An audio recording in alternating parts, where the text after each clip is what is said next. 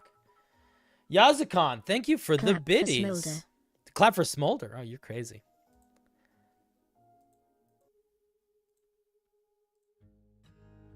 All right, friends. Guys, we will be back tomorrow. And we will be playing a wonderful, cool exploration game. I'm really excited to go on this weird story mystery with you. Should be a lot of fun. And then Wednesday, I don't know what we're doing exactly. Maybe Smolder will run something. Maybe I'll run something. If Pacific Drive is really cool and we all really like it and I want to keep playing, I might just play Pacific Drive again the next day and just try to beat it. And we could go on a big adventure together. But regardless, I'm back tomorrow. You guys are amazing. Thank you so much. I'm nothing without you. And again, I do apologize if Smolder was cruel or mean. I don't really know what to say other than, like, it sucks that we have to deal with that sometimes. But I guess some of you liked it, so I don't know. Let's see here.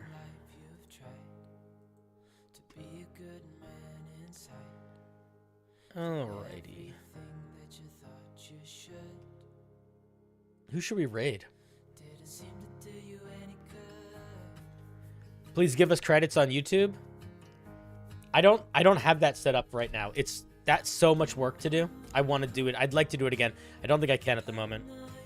That's not something that's fast. Raid Smolder? Is Dice Legends live? I don't think they're live. I think they're doing a replay. We can raid.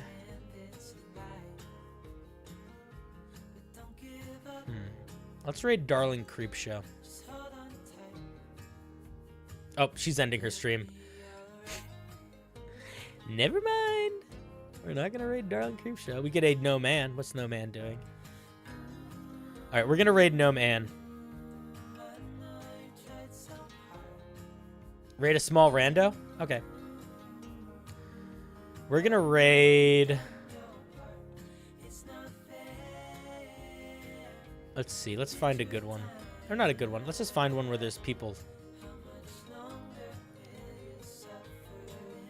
Let's do.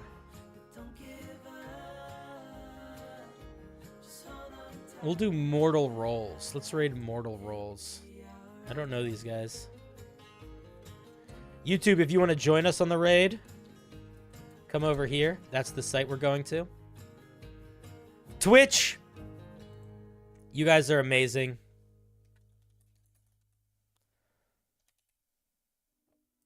We are going to go to bed. And we'll be back tomorrow. Have a good night. That was a song that was suggested by a chatter. Anyway, I love you. Have a good night. Happy April Fools. That was fucking madness. Good night, everybody. YouTube, I love you. I'm sorry that we don't have credits. I'm going to try to figure it out. I need to talk to somebody who can do tech stuff for me. And I'll talk to you later.